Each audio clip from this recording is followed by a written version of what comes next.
So welcome everybody. I'm hoping everybody can hear me okay.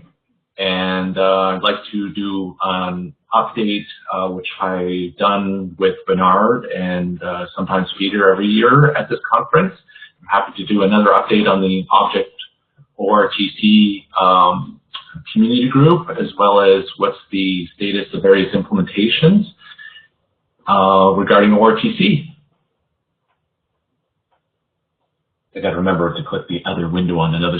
Sorry, I got two computers here, and it's a little confusing, so I got to get used to that to be able to change the slides. I hit the wrong keyboard, and we're not going to change the slides. So today I'm going to cover what's new in the ORTC Community Group itself, as well as how we're converging between the WebRTC and ORTC Community Groups, and the status of the ORTC API. What's new in Edge ORTC is going to be covered by Bernard, and then I'm going to talk a little bit about the ORTC Lib implementation. And then finally, we're going to cover some of the important websites you can go to afterwards to do follow-up and get more information about what's going on. So without further ado, I'll just go over what's going on in the community group. So for those who aren't aware, the community group is a volunteer organization. It is not the official working group, which is the WebRTC working group, but it is a group of interested parties who come together as a community to talk about and form an API. And I'll read the official mission statement. The mission of the Object Real-Time Communication Community Group is to define an object-centric APIs client-side at first to enable real-time communications in web browsers, mobile endpoints, and servers. I've already covered the disclaimer that we're not the official working group, but we do provide input at the end of the community group cycle to what could become the input for the community, for the working group, and that's exactly what we're doing in the case of WebRTC. So it's self-organized W3C group, and I've already covered this, which is basically we define what is the input for future working groups. So the philosophy. ORTC is not just for use in browsers. The goal was to build an API that is suitable for the Internet of Things, the mobile, server, and web development. The desire is to be able to implement a wide variety of usage scenarios, so it's not just for talking head scenarios. There could be, for example, a scenario where you have a whole, thousands of cameras being received to one endpoint, like a security camera scenario, which has nothing to do with talking heads. Or it could be used to monitor a whole bunch of gas and oil pipelines that are out there. I mean, it just really depends, or drones, or whatever have you. It's not just for talking heads. The philosophy behind the API is that less is more. We're focusing on the media plane. We're allowing a whole wide variety of signaling protocols, so it's not just necessarily for SIP and FTP, although that certainly is one target that we are definitely supporting. It is a modular approach so that you can have a lot more flexibility on CPU and memory demands, as well as battery life considerations when it comes to mobility. And we kind of, if you want to use it as an analogy, we kind of consider this kind of like the microkernel. It is the building blocks that you need to be able to do media real-time communications, and then you can layer things on top of it according to your specific needs. So the result of everything that's been defined so far is that you can build a variety of APIs on top of this, including the WebRTC 1.0 API, which was a design goal from the start. We want to have an API that can be under the hood, allow for the peer connection 1.0 API to be built on top, and that has been achieved twice over now. We wanted to be able to prove that it could support SIP or H.323 or Jingle or JSON signaling or whatever you want, including no signaling. And we also obviously wanted to make sure that all of the codecs that were currently defined were well supported, including H.264, ABC, SBC, VP8, VP9, SBC, and the Opus and the rest of them. And of course, there's a lot of new technologies coming down the pipe. Simulcast, scalable video, and all of those are important to take into consideration and make sure they're supported properly. So the design goals for the API is it's a do-as-I-say API. And that includes shooting yourself in the foot if you tell it to do something strange and weird. So it is without a dependency on a session description protocol. There's no need to do that. You basically define exactly what the streaming input is to do, the encoding side, and then the output is also defined. So you tell it what to do, and it'll do exactly what you tell it to do. As I mentioned before, one of the goals is to make sure that the WebRTC 1.0 API can be fully defined on top of this. It is also important that we support forking, so you can create a scenario where you have one device that offers media to a bunch of other devices simultaneously, and each one can respond and connect without having to do its own round-trip signaling. Simulcast is important, so they can have one device, multiple streams simultaneously from one device sending to another device and vice versa. And scalable video coding is important, and it's not just for the sake of being able to transmit, one stream with different layers, but also to be able to have redundancy for the sake of mobile when you have lossy environments. And we also wanted it to support asymmetric scenarios where you have one media stream being broadcast out, or multiple media streams being broadcast out, but no camera on the other end, or whatever have you. And negotiation-free scenarios where you don't have to negotiate between one party and the other party over and over and over again. You can just, hey, I got a new stream. Okay, let's start transmitting it. The other guys can immediately start rendering without having to do a round-trip signaling scenario. That makes a lot of strange or unusual or unique cases a lot easier where you're not talking, typical talking heads.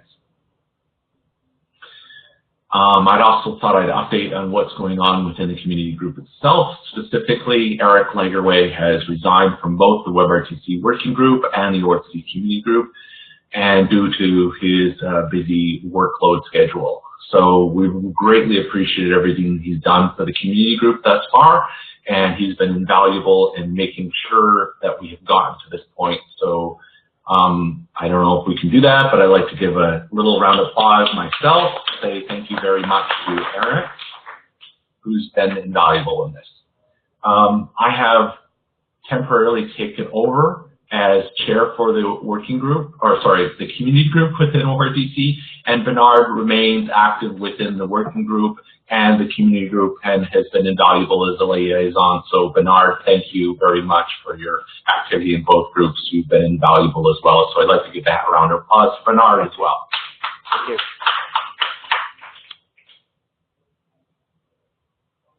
Okay, so what's been happening in the last year since we've last done this presentation at the IIT? So we did the call for implementations a while ago. And last year we had Edge being demoed. And so what's happened since is we've got Edge inside, Win 10. It's been updated wherever there's a Win 10 install. We've now got an Edge install all over the place, but I'll let Bernard talk about that. And we've got an open source library called ORTC that's been implemented, and we've got packages that are now available for download off of the NuGet package. And we've seen since Steam Media Soup having been announced, and it's clear that they're using ORTC, or at least an ORTC-like philosophy, which is great to see. So I definitely want to give out a shout out for that. Yeah, so we now have a web implementation, mobile, and server, basically. Yes, which is exactly their design goals. That's fantastic. And we're also working with the WebRTC 1.0 working group to ensure that the objects that are presented with ORTC are reflective one-for-one within their group, or as much as possible. It's kind of a subset in both directions. We're a subset of the WebRTC 1.0 API in the sense that we don't define the peer connection API, and they're a subset of the ORTC objects in the sense that a lot of their objects are more read-only and ours are more read-write in the capability. But they're mutually compatible, and that's really great to see. And we're trying to maintain that compatibility. We've also seen that the adapter.js has grown by leaps and bounds, and I'll let Bernard give some announcements in that area later, but it's great to see that come along so far. And in the last year, it's been less about, defining the objects and more about the tweaks and all the little, knobs and making sure that every little detail in this API is defined, which is, they always say that the 80-20 rule, where it takes 80%. I forget how they define it, but it's basically we've got 80% there, and the last 20% has taken the most amount of time, and it's been very true in this case. And if you look at the ORTC specification now, it is big because we've tried to define every little detail that we can and every little cross-referencing to every other IETF spec and getting to every little phrase to define correctly. So it is much, much more defined at this point. And even today, we got some more issues filed for other details that have come because some things are not clear. So we're trying to knock those out and taking a lot of pull requests to make sure that they're all fixed and cleaned up. So I'm happy to say that the ORTC spec is becoming much, much more real and much more solid. And I think that we've come a long way to find between us and the working group as well to define the IETF standards that we're going to use and make sure that those are solid and compatible with everything we're trying to do with the API. So that's really, really good news. Oh, hit the wrong key again. So I think it's important to this slide here, but it illustrates this point that WebRTC now not only defines the peer connection, but it does define all of the objects that we also have in ORTC. And the real only difference is that the WebRTC 1.0 API has the peer connection API that kind of conglomerates them together into one connection, whereas the ORTC does away with that object but allows you to layer it on top in JavaScript. So we're very, very similar when it comes to what's going on underneath the hood. There really isn't a lot of difference. So what can you do with the Web 1.0 API objects that exist? You can warm up the media path and get things going in behind the scenes. You can change your sending codec without doing any STP munging, and in fact now it's illegal to do STP munging when you do the create offer and you give it back to the JSIP API. So that is a very recent change, and I think that's a positive change because it's been unclear exactly what you can do, how much you can do, and how deep that rabbit hole goes. And I think it really solidifies the concept that you really should be working with the objects and not the STP. You can change camera sources instantly and disable sending of media, and they have the transceivers been defined. So you can set your bandwidth properties, and you can obtain detailed status of what's going on with the individual objects like the ICE and DTLS, as well as the statistics related to that. I'm sure there's lots of different presentations on that going on within the IIT, so you should definitely look those up. You can also send simulcast with the 1.0 objects.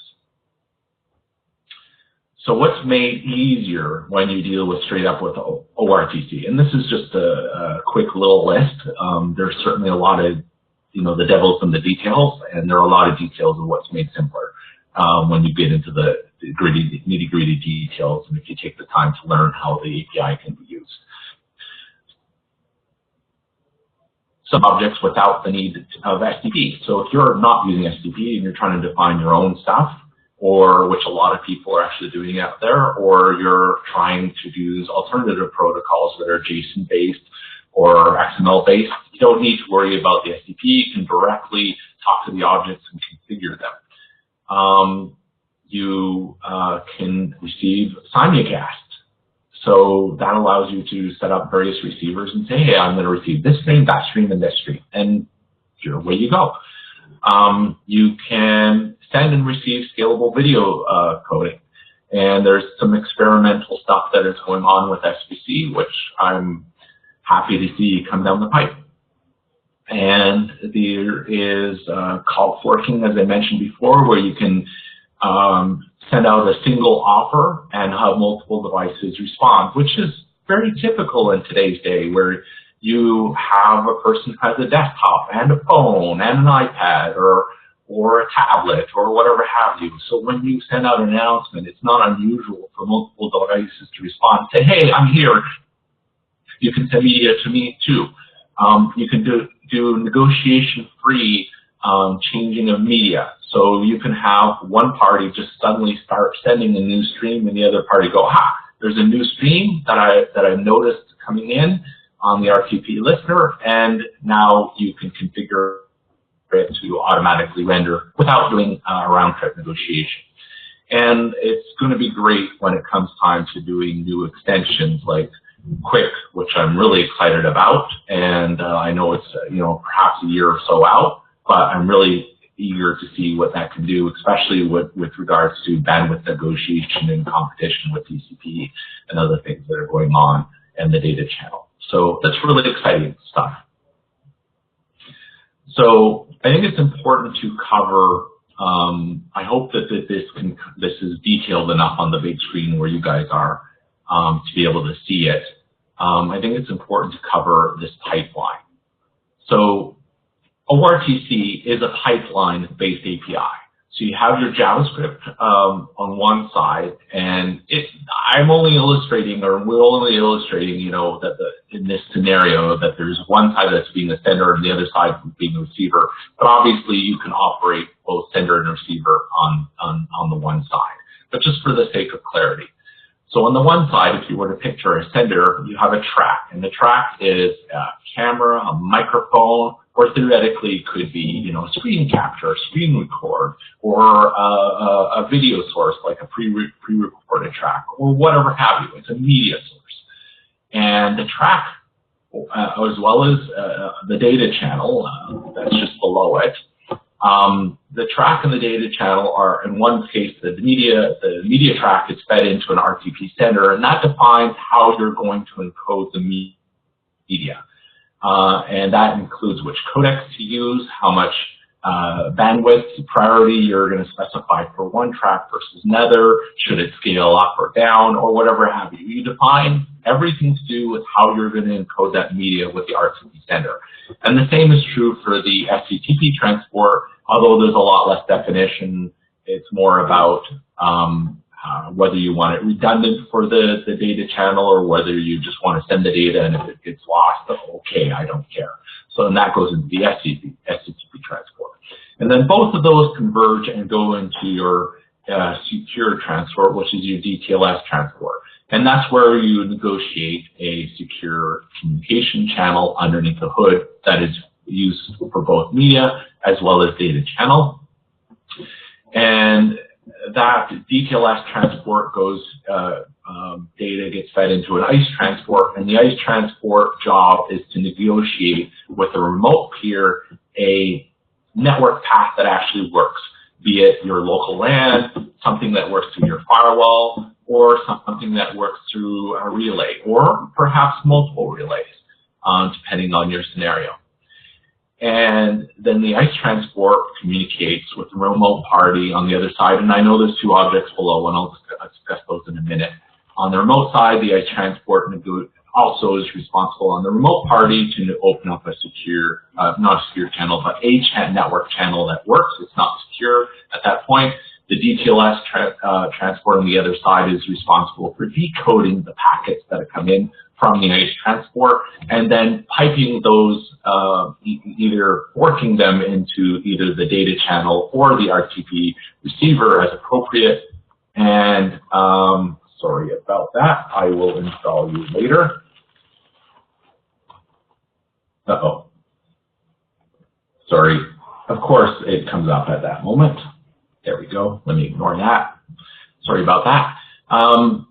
The data comes in to the DTLS transport, is forked into the RTP receiver as well as the SCTP transport, or multiple RTP receivers if you're doing simulcast. And then ultimately the RTP receiver is responsible for decoding the information that's already decrypted at that point from the DTLS transport, and it decodes the information and spits out a bunch of different tracks according to what you define to be decoded, whether it be audio or video, or VP8 or VP9 or H.264 or Opus or whatever have you. It's responsible for outputting the media on the other end, and then you take that track and you render it to a specific output source, be it a screen or speaker or whatever have you. And likewise, it allows to output a data channel when it comes to the SCTP transport, which allows you to receive your data on the other end. So it's a very simple pipeline from one end to the other. And then you've got a couple other objects that are helper objects, or in the case of the ICE Gather, it's a little bit bigger than a helper object. And the ICE Gather is responsible for discovering all of your potential network paths, be it local LAN, firewall, or relay.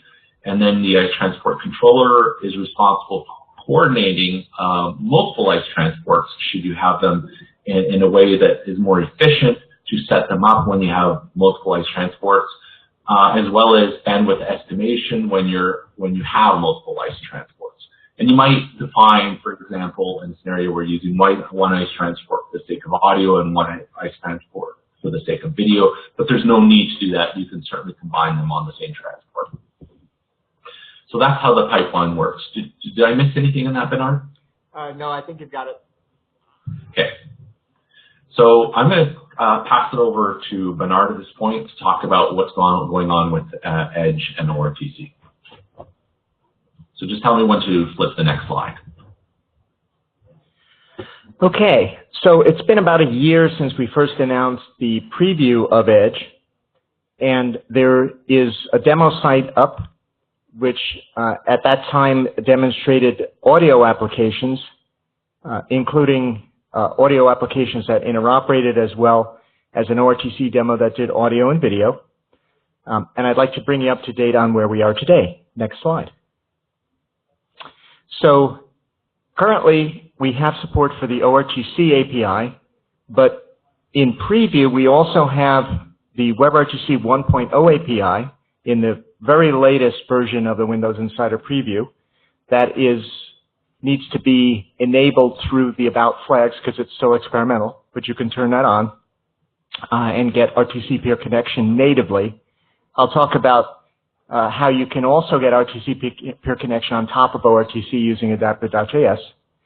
So in the latest Windows Insider Preview, we also have H.264 AVC on by default.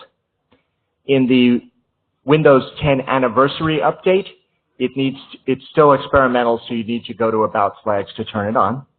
We have gone into development on VP8. That is not yet available in preview, but hopefully won't be too long. And we've had media capture and stream since the first release of Edge. Now, some other things under consideration, which are very high probability of going into development, but we still have to work out the specs and the plan, is screen capture, which at this point is dependent on a little bit more progress in the W3C spec, and media recorder, which we will get done. I should also mention that screen capture is dependent on a Windows 10 screen capture API, which has slipped a little bit. So we need to do those things together so we can get full screen capture capabilities. Next. So here's the ORTC objects that are in Microsoft Edge. And it's similar, but not completely the same as what is in the ORTC API, and very, very similar to what's in the WebRTC 1.0 API. So we support the RTP receiver and sender, the DTLS transport, the ICE transport, and the ICE gatherer. What we don't support is the ICE transport controller. We basically do our freezing in the same order that you create the ICE transport, so we don't need to do that. And basically, when we do that with adapter, the freezing occurs the same way that it would in the STP. So it's somewhat like WebRTC 1.0. We also don't do the RTP listener because we behave much the same as WebRTC 1.0 does, which is if you have a packet that's unroutable, we drop it, and we don't have an event for it. One thing that you'll see, which is a little bit extra, is we do support SRTP SDES in Edge. So we have an SRTP SDES transport in addition to the DTLS transport. That's probably not something that will remain in the Edge browser long term, but it is something that's used by some of the legacy applications. But otherwise, it's pretty similar as with respect to the model. Next. So just a few things about codecs. So for audio, we have Opus G711, G722, Comfort Noise, DTMF. We also have Silk, which is we use in Skype, as well as redundant audio. And we have a proprietary external FEC. We're going to be working on the ULP FEC forward error correction as well. I should mention that we haven't done a lot of testing in red, but it is there. For video codecs, we originally shipped with what we call H.264 UC plus something called ULP FEC UC, and that's an implementation of H.264 SVC with support for simulcast, temporal scalability, and multiple SSRCs. It has forward error correction with burst loss resistance. As I mentioned, we just added H.264 AVC, which is experimental in the Windows 10 anniversary update and on by default in Windows Insider Preview now. One thing we're working on, you'll see if you look at the preview, is we also have retransmission. That is a work in progress. I wouldn't say it's completely done yet, so still some issues there. We have BP8 under development. In terms of feedback messages, what you'll see if you look at the Windows anniversary update is you'll see support for PLI. And now in the Windows Insider Preview, we also have Google Rembi and generic NAC, which is part of the retransmission support. In terms of the statistics, we have more or less the statistics draft partially implemented. It's a little bit different in ORTC because the stats are attached to objects, but the counters, most of the counters are there. We also have a whole massive spec of session supplemental call statistics. So these are statistics that you will get only probably once or twice during a call because they're fairly heavyweight, but they're a lot more stuff than what you see in the WebRTC stats spec. In particular, you'll get a lot of statistics on things like burst loss, forward error correction effectiveness, and stuff like that, and that goes with a lot of the FEC and RTX work we've done. We feel that's very, very important to get into the stats because in wireless networks, burst loss is common. The FEC may or may not effectively respond to it, and in particular with things like FlexSpec coming, where you can actually adjust the FEC distance, it's important to have stats to understand the characteristics of your burst loss so you can adjust your forward error correction to be more effective. And that makes a big difference in call quality. So we all do a lot of the standard stuff. RTP, RTCP, MUX is actually required in our DTLS transfer. We don't support non-MUX. We do support non-MUX for the SRTP SDES transport. We also support audio-video multiplexing with bundle. We support both IPv4 and IPv6 with ICE Happy Eyeballs. In the latest version Windows 10 anniversary update, we actually moved up to DTLS 1.2. I should mention that, and this is a topic, an interesting topic for future, which is we still generate RSA statistics, but we accept and validate ECDSA. And that's fairly important because other browsers are starting to provide ECDSA by default, so that all still works. And as I mentioned, we have the SRTP SDES transport. Next. So a few limitations. We don't have the data channel or screen sharing. Both of those are under consideration. I mentioned that we require MUX with the DTLS transport, but do support non-MUX with SFTP ESDES. We do not have forking support, so that means you can only have one ICE transport per ICE gatherer. There is no ICE gatherer state attribute or state change events, and that means you have to look for a null candidate. So it's just like Chrome event.candidate. If that's null, it means it's tentative candidates, and you pass that to add remote candidate to go into the complete state. Similar to actually what we're still arguing about this in the WebRTC 1.0 spec, but there is a similar concept there now. So I mentioned no unhandled events or SSCG conflict events, so we're not doing that. And there is no support for the certificate management API yet. We're still trying to figure out what the transition strategy is. We're generating RSA by default, but can validate both RSA and ECDSA. Next. Okay, so there's been some interesting developments with adapter.js, with WebRTC 1.0 shim. If you use it on the latest Windows Insider preview, you can get interoperability with both audio and video, and so you can write apps that run on Chrome, Edge, and Firefox. With H.264, you have to make sure if your Chrome browser still has H.264 as experimental, you need to turn that on, but it does work. Thanks to work by Philip Honke, there is now an Edge shim for this. So we basically have the WebRTC 1.0 API implemented on top of adapter.js. And so you need a version of 2.04 for adapter or later. There were some fixes in ICE in particular in 2.03. 2.04 is useful because the RTX stuff in the Windows Insider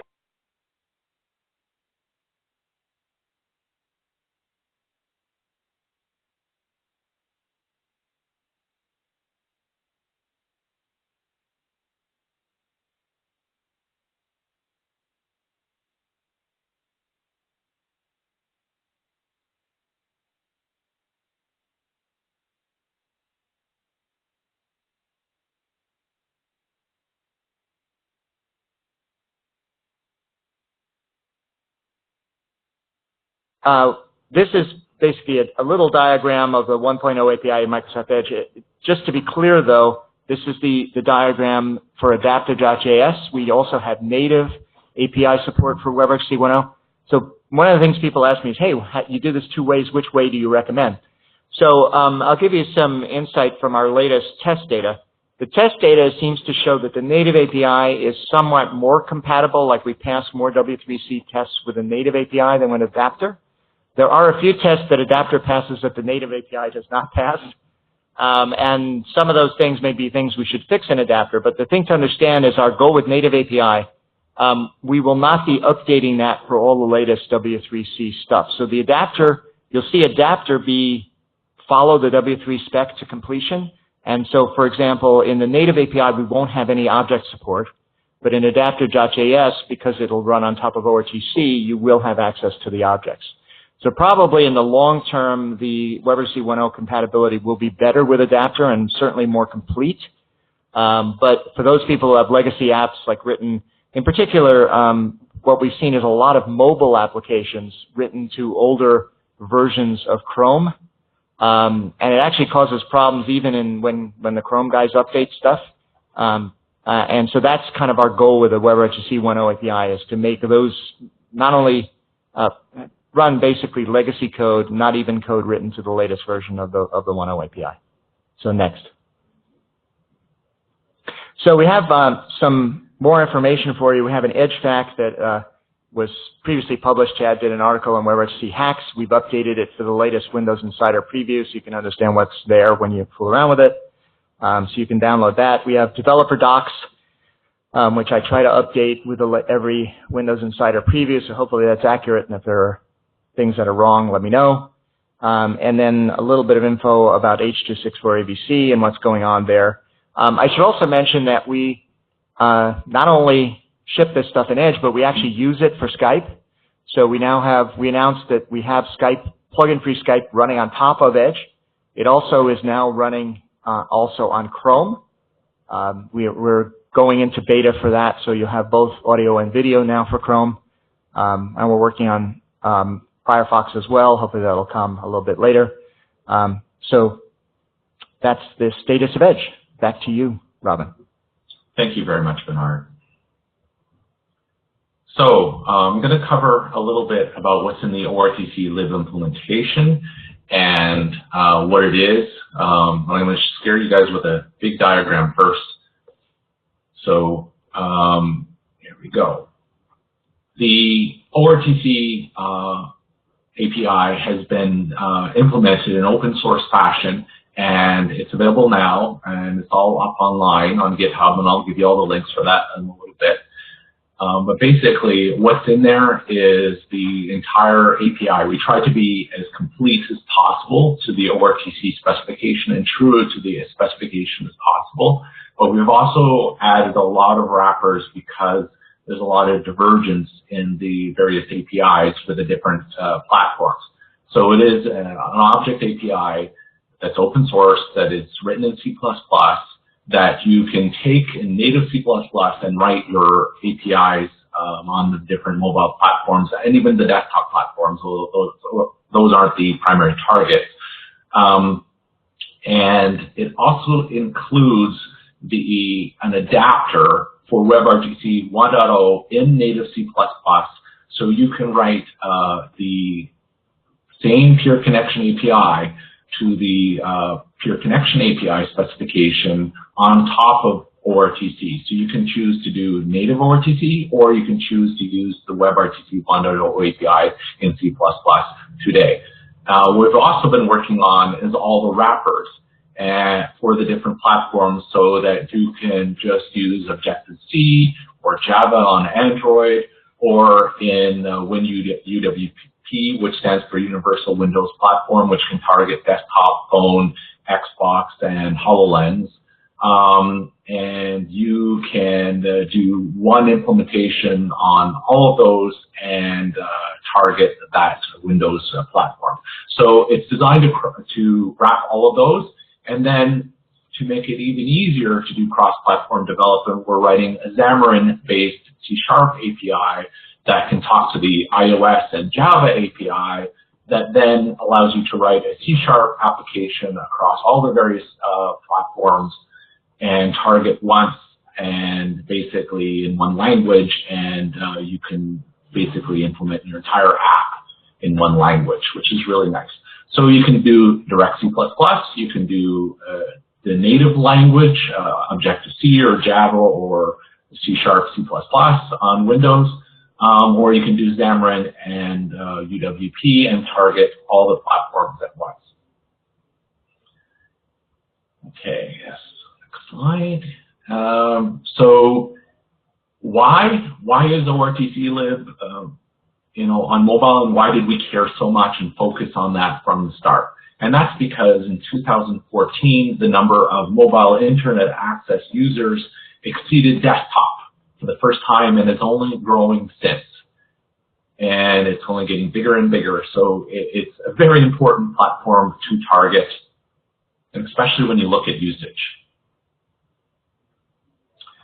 So when you break down usage scenarios, it's clear that when you look at hours per day and internet usage, it's pretty clear that mobile is growing and desktop is stabilizing and has for a number of years.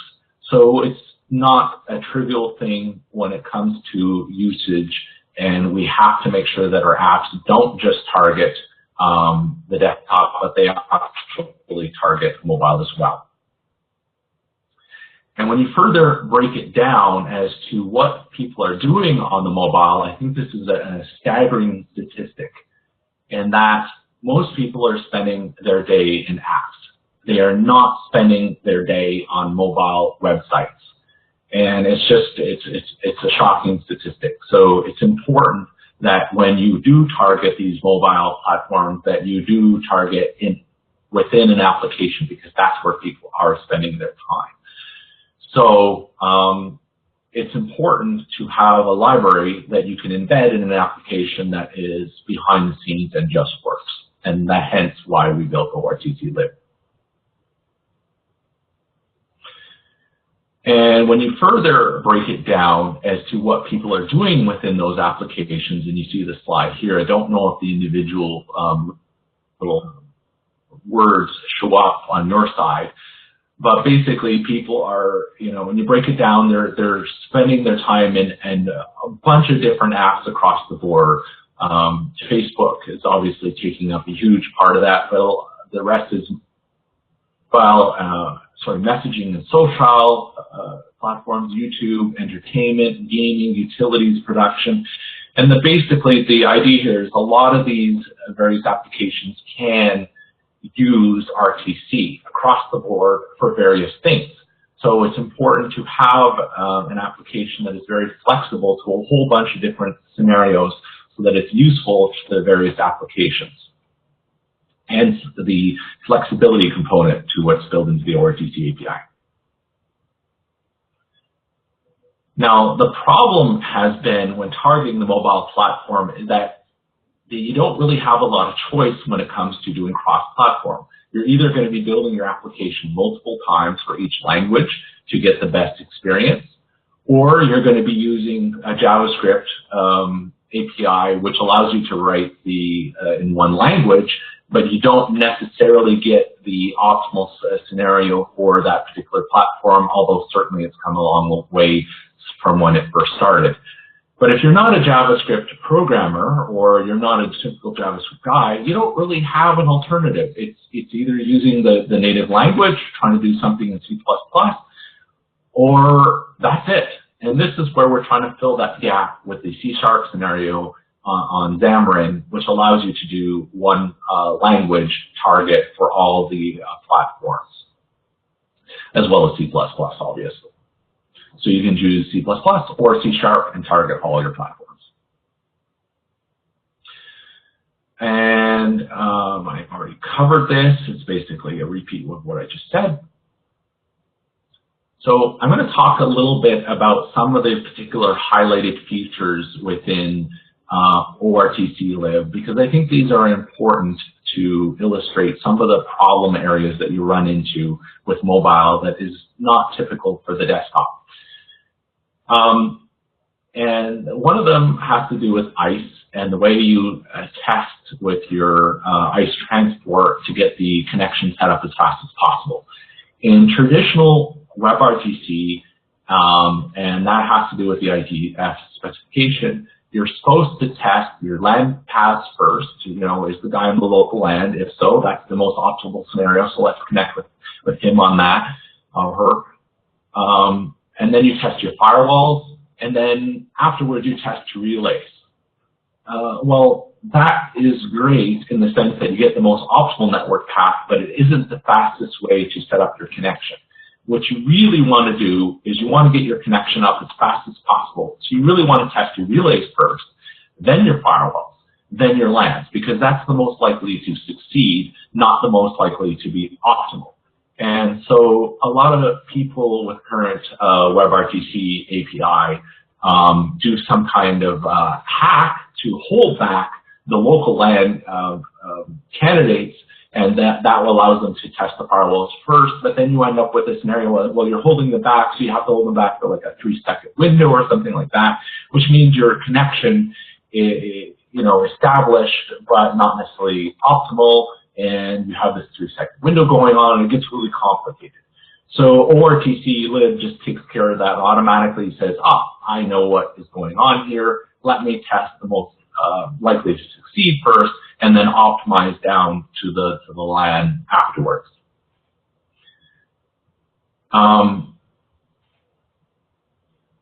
And the next thing I wanted to cover is something called a continuous ICE nomination. And this is important for handoff and roaming.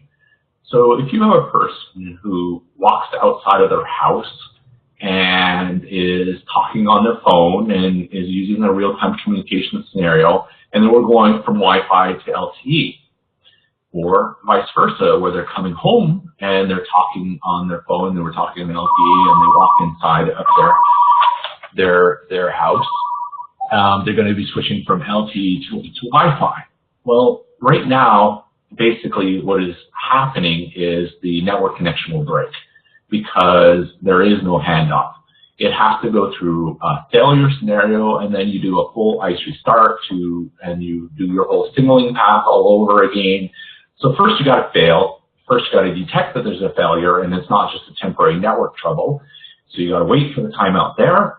And then once you discover a failure, then you got to do your whole negotiation to your signaling scenario to reestablish connection, and then you got to restart the ICE all over again, and then go, oh, okay, let's find out our path that actually works.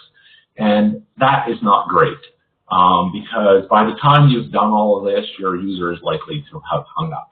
And instead, what ORTC Lib does, it goes, well, we know that these network connections can come and go at the whim of a fly. So we're going to continuously monitor your network connections and see, okay, something has come up. Well, let's test it. Is it more optimal? Is it better? Is it more cost effective to use that? And then we'll switch back and forth according to what's happening in real time, and we'll optimize the path.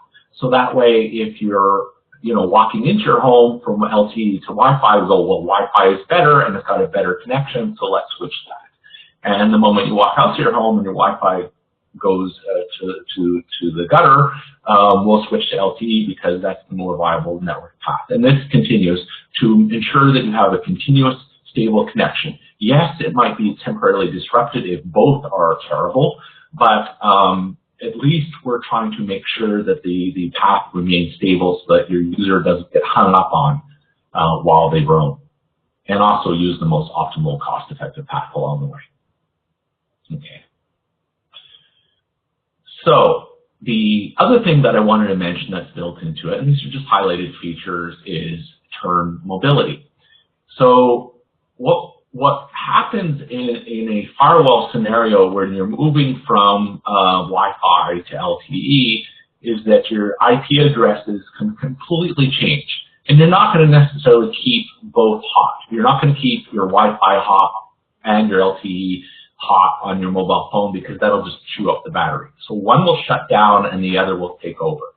And but during that process, your IP addresses that you were using on the firewall can completely disappear.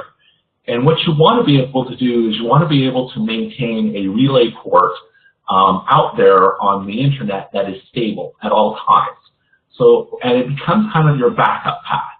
So when your firewall shuts down because your IP and port have basically disappeared on you, you can keep your same IP address and port that you have announced the remote party live and hot. It doesn't take any more bandwidth really because you're maintaining it over the same radio network as you were before, and you just keep it warm for the sake of the remote party. And when you're talking to the remote party, if the remote party's communication with you on the previous IP address goes down, it can switch over to the relay temporarily, which is now stable, and then re-optimize through the data channel even the new candidates that are available and get that new path going without doing any signaling whatsoever over your signaling path.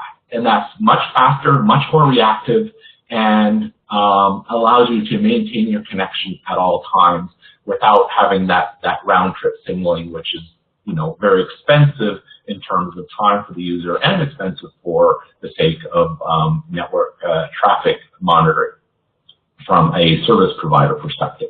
So that's really, really important. So let me just give you a brief summary about the other stuff that's in there. We've got aggressive nomination, regular nomination, passive aggressive nomination, and we've had this for a while. We've got continuous nomination. We continuously gather the ICE to make sure that as Wi-Fi and LTE come up and down, we're constantly monitoring that situation. You can control the ICE candidate search order, and you got turn relay and mobility ticket.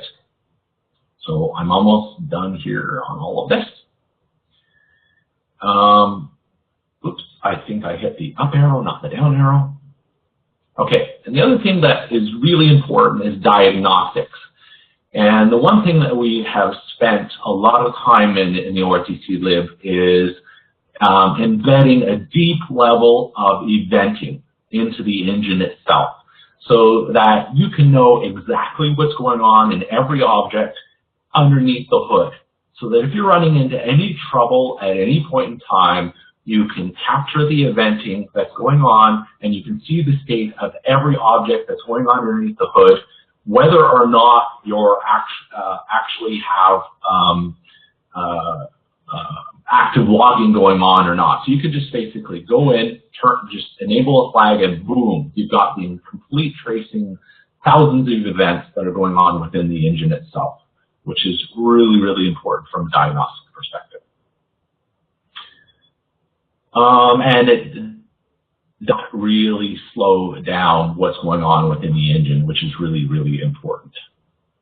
So just a summary of what's in the ORTC Lib, what is ORTC Lib? It's an open source implementation, native C++, focused on mobile, wrapped in all the various languages, and also exposes the WebRTC 1.0 API, so you can get there now with your current implementation and the way you do things, and then gradually move over to the ORTC and take advantage of the advanced stuff that's going down the pipe, or you can directly bypass that and go directly to the ORTC objects and get advantage now.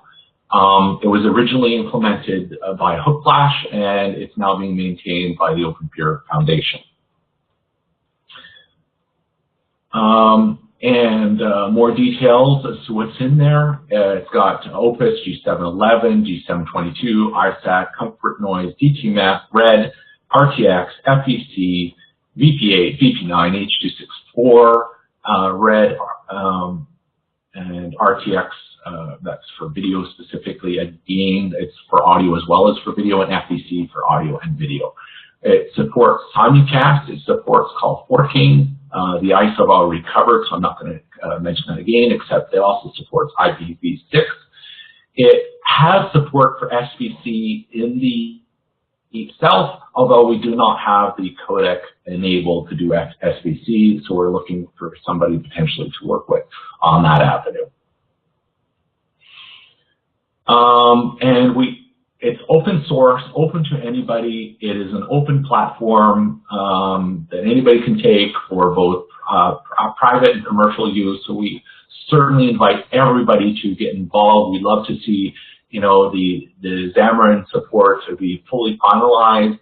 We're already testing on Xbox and HoloLens, which is really cool, and an excuse to play games at the same time. We'd love to see when 7K support, 7 plus support added as well, and obviously more testing and more samples and more usage in real world scenarios be done with this.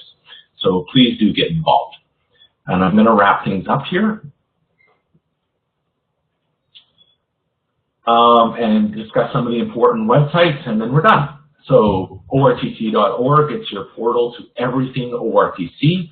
If you want to know what the latest specification for ORTC is, you can always go to draft.ortc.org, and that will render directly from GitHub what the latest specification is today.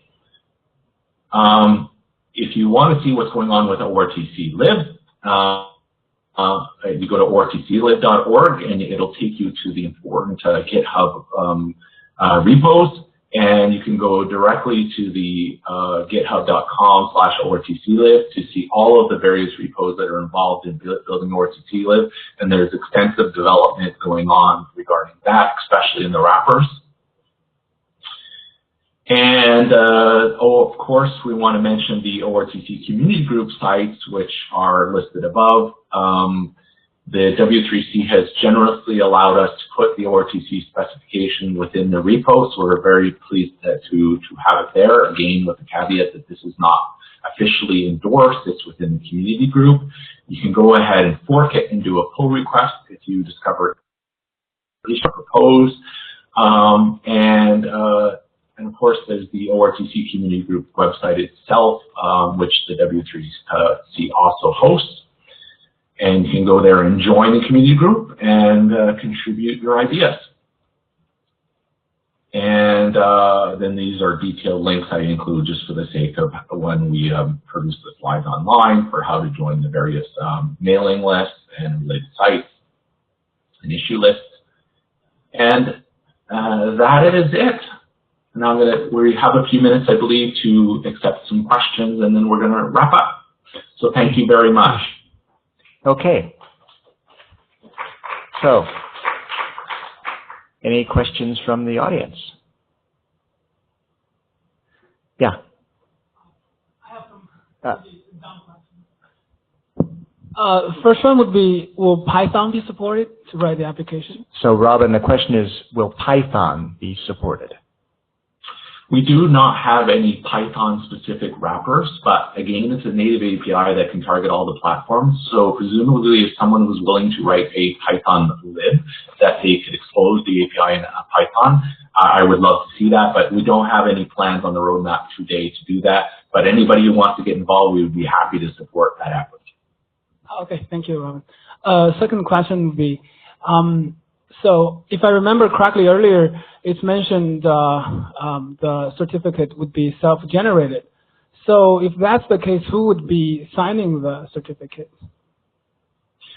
Robin, the question was about the certificate management. I guess maybe you should talk a little bit about certificate management in ORTC Lib first. Sure. Let me talk about that. So there is a certificate management API, and basically you specify the type of certificate that you want, and you're absolutely correct. It is self-signed, or in theory, the self-signing just protects the certificate itself to say that the certificate was not mangled by anything, but it really doesn't. Without tying it back to a certificate authority, you don't have any authority in the sense that you could have a man-in-the-middle attack.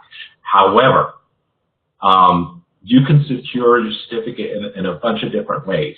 One of them is obviously ensuring that when you send the certificate hash to the remote party, you always send it over a secure channel which is authorized through HTTPS, so that between you and the provider of the application, it is done over HTTPS, and that way it's tied back to a root certificate in that way. I'm not saying that's the best way, but that is one way.